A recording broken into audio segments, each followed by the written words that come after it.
Hey, what is up guys, and welcome back. So today we're going to be discussing a bunch of things, also some coupons that I've gotten for you guys, which are linked down below if you don't want to wait for that.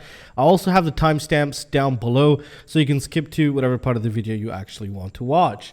Now, first of all, we're going to cover a couple topics: DJI stuff, the analog market, DCL, which is not DRL, we're going to get into that also, and some pretty large sponsors such as McDonald's, Red Bull, and Breitling, and some other ones also. And we're also going to be taking a look at some new interesting products, which I find to be interesting, and wanted to hear your opinions and thoughts on all of this, including the new products. So with that being said, let's get started with the DJI stuff. Now, I've already ordered my DJI goggles, and I'm still waiting for them, since you know the whole coronavirus issue currently with a bunch of things being closed in China, especially warehouses.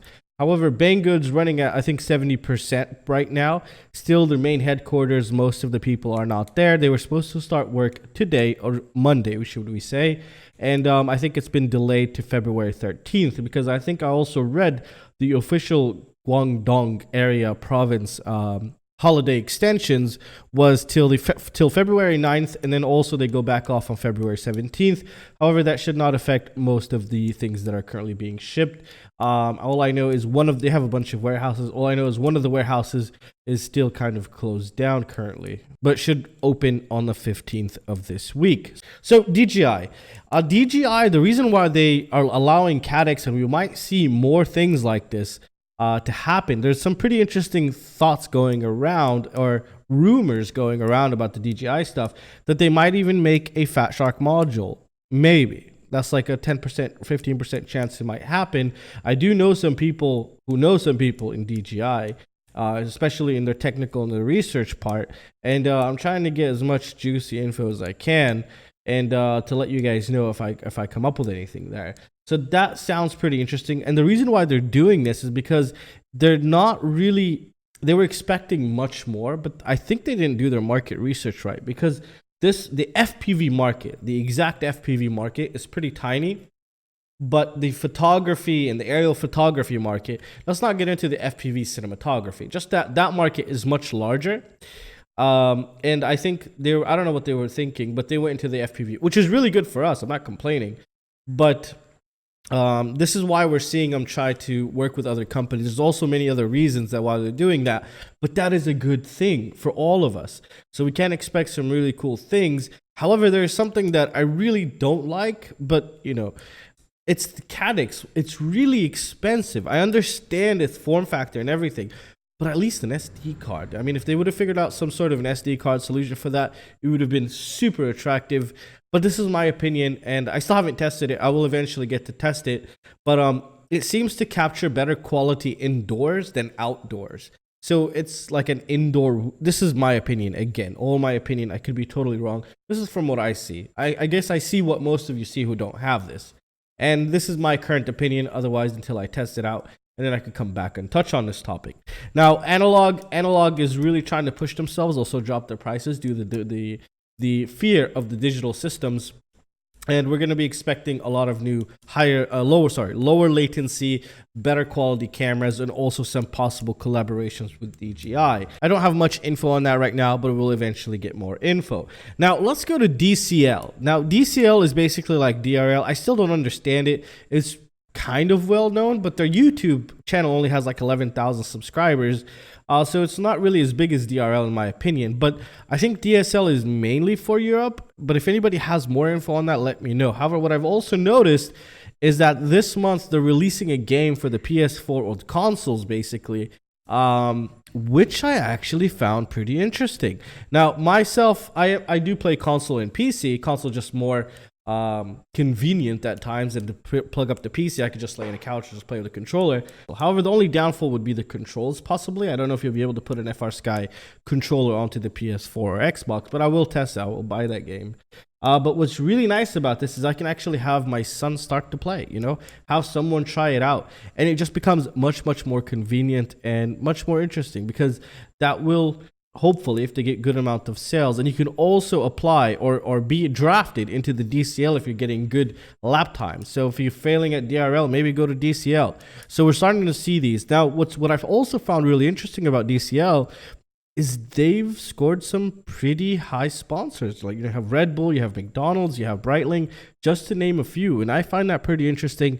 And it kind of shows that this thing is slowly creeping up, kind of like the e-gaming or the e-sports status, where first of all, the gamers would get all the sponsors, then possibly the YouTubers and everyone, you know, doing cinematography videos, you know, these types of things. So we might see an influx of new people because of all of these, because it's gaining more attraction. But again, I guess it's going much slower than a lot of people are expecting. But we did have a drop. I think last year was one of the worst years, but again, now it's getting refreshed, possibly due to the DJI FPV digital system, because we are actually also seeing a lot of people or YouTubers with, you know, the much bigger YouTubers than the current one in this genre, actually trying this stuff out and getting the attention and basically marketing this whole FPV thing for us, which is getting us more new people. So the community is growing and you get all kinds of experienced people doing all kinds of new things or testing out. So I think we might see a bunch of new innovations and maybe even smaller companies start to pop out very soon. And I find that pretty interesting.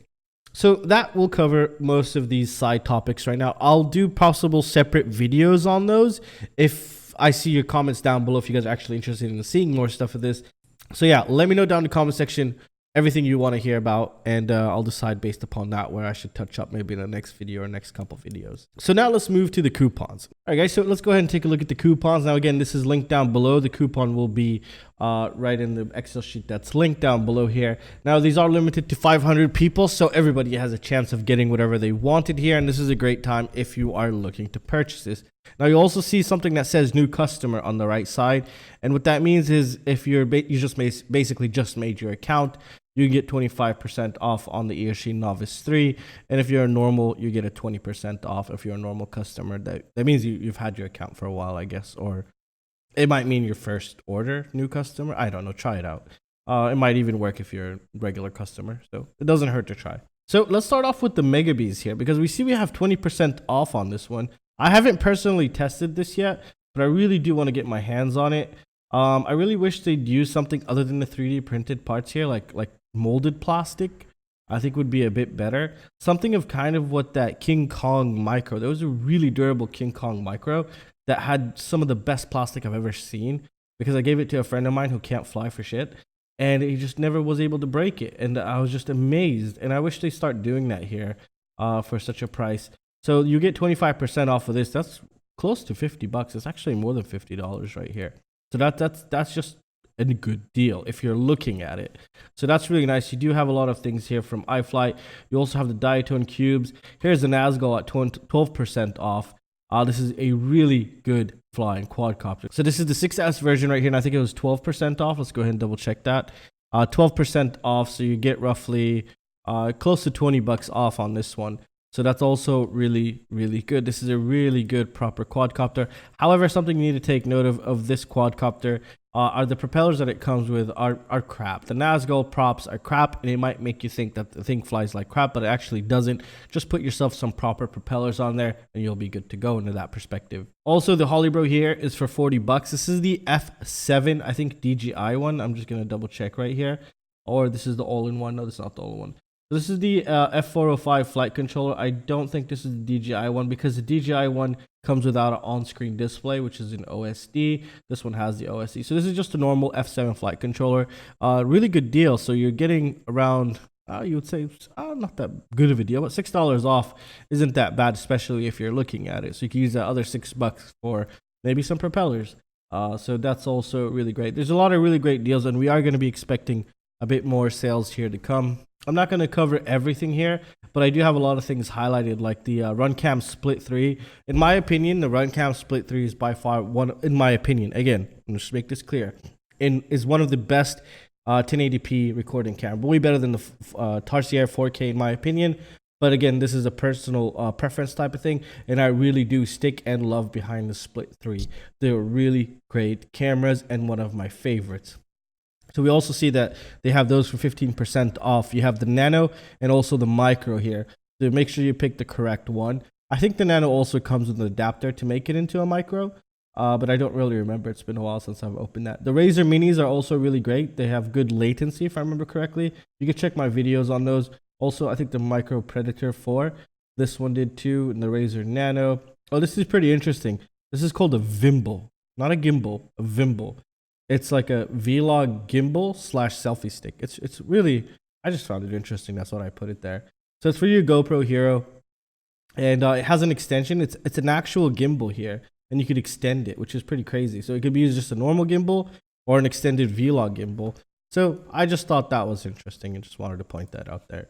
I was like, what the hell is a Vimble? As you can see, the Firetech Vimble. And it's a nice little new genre or category that's going to probably be introduced later on. Down here, we have the flight controller section. I didn't really look into it, but you are getting some pretty good deals with 25% off of the Maytech here. URUAV graphene. I try to avoid URUAV batteries that are above 2S, in my opinion, but that's up to you. Because usually almost of them just died, the ones that I have here. So this will be linked down below. Go ahead, download it, and just use it and share it or whatever you want to do. So one of the first interesting products on my list is the Flywoo Chaser. Now these comes in two flavors. It comes one with the DJI Air Unit and one without the DJI Air Unit. Now you can also buy the complete kits, which is pretty insane, with the DJI goggles, and I even think the controller as well, or just the goggles. So you can choose them here. For example, here's the DJI Air Unit, which is the camera, and an XM Plus receiver is $400. So that's, I don't know if that's good. I need to recalculate all this, but look at it. It just looks so sexy. Not only that, they've also sent me a video showcasing that it's one of the quietest. And look at the execution. The execution is superb on this, or at least it looks like it's superb here. And the overall documentation, everything they show you is just really great. Look, outdoor propellers, which will probably be a higher pitch propeller, and lower pitch propeller for indoor use, and more thrust, longer flight time, lower noise, loud but perfect for freestyle. It talks about the propellers here, and I actually really like this. It looks really good. But again, it's not up to me. I want to know your guys' thoughts on this, and I do have most of them on the way. I also do have the Holybro one, which I'm waiting for my DJI goggles to come in. Then I'll be testing all of these together. Here's the same one, but without the DJI Air Unit. So it's just basic with I think a Runcam Nano. Oh no, the Hakcrc Red Tail camera. So it doesn't have HD recording capability, and the HD recording capability will be down to your GoPro, and that's about it really. So you can even get this with whatever you want, TBS, Crossfire, or the XM Plus radio. It's a pretty reasonable price, I think, but again, we're gonna have to wait till these mature slightly. Now this looks so crazy, and I was afraid that they were using metal for the frame, but when you take a closer look, it seems like it's carbon fiber. Let me see if I could find that picture. Maybe it wasn't from here where I found it. But you can kind of see the layers and the chamfering. You can kind of see that. So it might be just colored or spray painted, because you can see that there. It's still very hard, but it does look like carbon fiber. Here's another nice picture. So this looks like carbon fiber, and it also looks like just, when you're seeing this stuff, you can see the passes kind of. But again, it just seems like it's more carbon fiber layers than anything. So yeah, it's full carbon fiber. It's 3K carbon fiber. So that's really nice in that perspective. They have both like a platinum basically, or a silver and gold, and it just looks really crazy. These are my favorite 1103 motors on the planet. They're so durable. They're just amazing. Efficient, flexible, because they're 7650 kV, so 3S and 2S, and just hell of a long flight time. So I really like those. And again, all this will be linked down below. T-Motor's pre-built quadcopters are good, but they never come properly tuned most of the time. They're okay, you can fly them, but it's not like something where you would get from, for example, GETFPV. GETFPV has just, it's just been amazing experiences. Also, HGLRC has been really great in terms of tuning and the overall execution, not having to fiddle with the quadcopter in order to put that battery in, because you know how annoying that could get, especially when you cut your battery leads. So, T-Motor still needs some practice to get it right here. But again, this is a really nice priced one, and I guess we'll see it very soon, hopefully. I do have this one. I still haven't flown it, because I still need to install the DJI Air Unit into it. But again, I'm just waiting for the goggles to arrive so I could test this. But obviously, the quality is superb on this. So this is just, the shape is interesting. This is the new iFlight Cyber Shing motors, kind of like Cyberpunk in a way. This doesn't look like the real picture. I think because it's probably difficult to show this in a picture. It seems like it's, I don't know actually. It seems like it's just CGI in a way.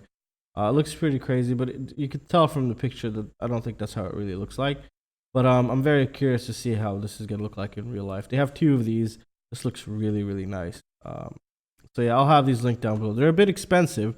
It's a titanium alloy shaft and it's 34 grams, supposedly, or theoretically, or just on paper, basically. Another all-in-one flight controller from iFlight. Now, this one is more interesting than you think because when you first look at it, it looks like just a regular all-in-one flight controller. But it's an all-in-one flight controller with the ESC because you could see the FETs right here. Look at that. You see the FETs? That's crazy. And it's meant for the DJI Air unit. So this will get the... basically, this will allow people to easily set up a quadcopter with the DJI Air unit, especially new people. But check this out. There is no OSD chip.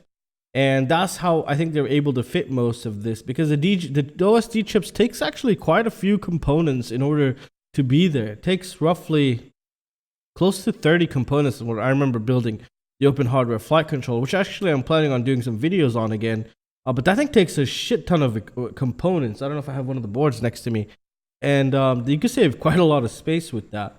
And they've probably done this in the 6 layers, at least 6 layers. You can see the FETs. And I don't expect it. You know, the filtration actually seems pretty decent. I'm just trying to figure out what they used here. Are these F3 chips? No, they're F1 chips. It is still BL32 ESC. You can see the FETs. You got those 3 FETs in the corner. Here's another 3 FETs in the corner. So the bottom side basically has a microcontroller unit. And it has 4, 1, 2, 3, 4. Yeah, all of the ESC's main logic components. You can see, I can see the voltage dividers. You can see the FET driver. You can see the diodes there and the capacitors for the MOSFETs down there. It is actually really beautiful.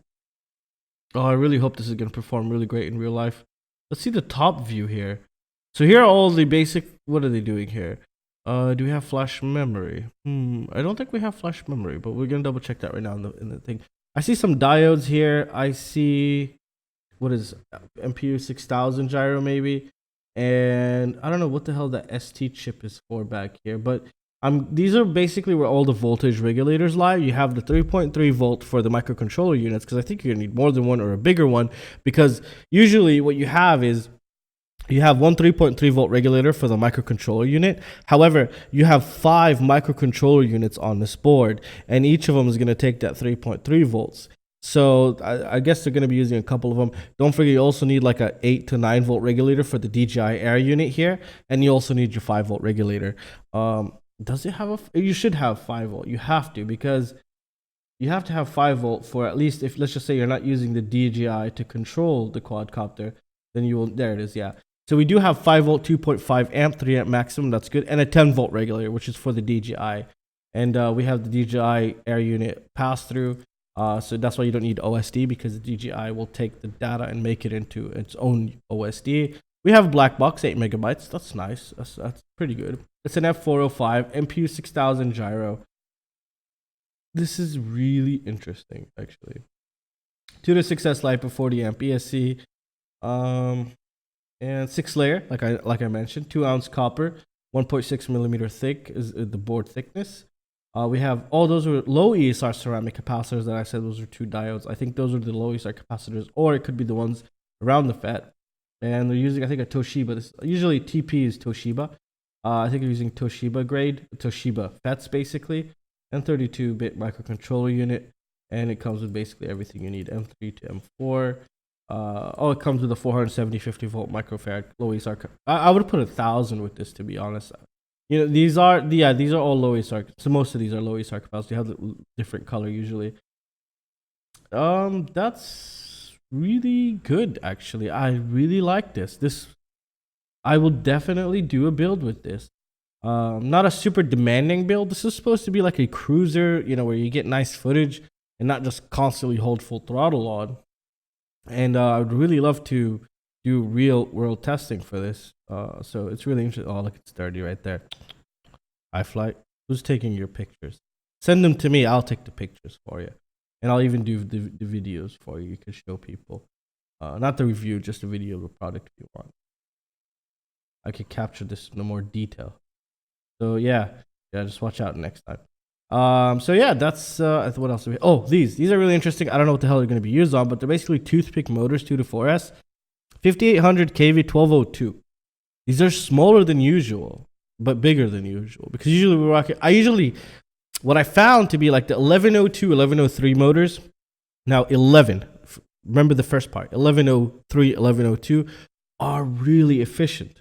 However, these are 12, so they're 1 millimeter. Yeah, 1 millimeter bigger in terms of the diameter, but they're still 02.5. So they're basically, it's an interesting setup. I have no idea how these are going to be, but it's a 2 millimeter shaft. It's not a 1.5 or 1 millimeter shaft. So keep that in mind when you're going to buy these and get the proper propellers for these. So I will be definitely getting some of these to do some thrust testing on, or just to get the idea of the efficiency into numbers. But this is a new series from Flywoo, which is the robo for their motors. And again, we'll get to see those very soon. I think towards the end of the month, everything will start being in stock again, or all this new stuff will be in stock to be shipped. And yeah, it's going to be really interesting. And well, everything is linked down below. Go ahead and check those out, guys. And come buy my merch where you can't find it anywhere else. This is the F3 ESC with an equation along with it. It's linked down below on my shop, shop.dronemesh.com. Come join my Patreon. Go ahead and check out my Patreon. Also see what people won for the month of January. And new Patreons always have their own separate giveaway. So if I get 2 new Patreons, those 2 go head to head on a premium giveaway. I don't have them next to me. We're actually packaging them right now. So yeah, join my Patreon, support this channel, buy some merch, and I'll see you guys in the next one. Peace out.